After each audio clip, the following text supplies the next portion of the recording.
Après cette fois-là, Barnabé n'a plus pu se retenir. Il retournait sans arrêt voir cette femme qu'on disait folle. Barnabé était un homme brisé. Pour lui, la pauvreté était une ombre, impossible à semer, impossible à fuir. Dans un accident tragique, il a tout perdu. Sa femme, ses enfants et même sa mère, Madeleine. Depuis ce jour, la vie le tenait, comme une main qui ne lâche jamais. Quand on lui demandait comment il allait, il répondait toujours la même phrase.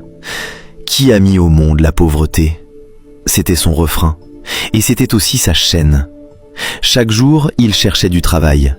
Il baissait la tête, il suppliait. Il disait même « Je travaille gratuitement, du moment qu'on me donne à manger ». Mais on lui répondait toujours « Va-t'en, on n'a rien pour toi » ou « Reviens une autre fois ». À force, il était devenu insensible.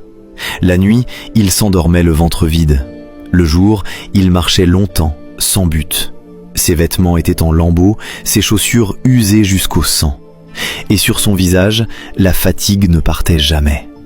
Mais une chose ne changeait pas. Il voulait être aimé, surtout par les belles femmes.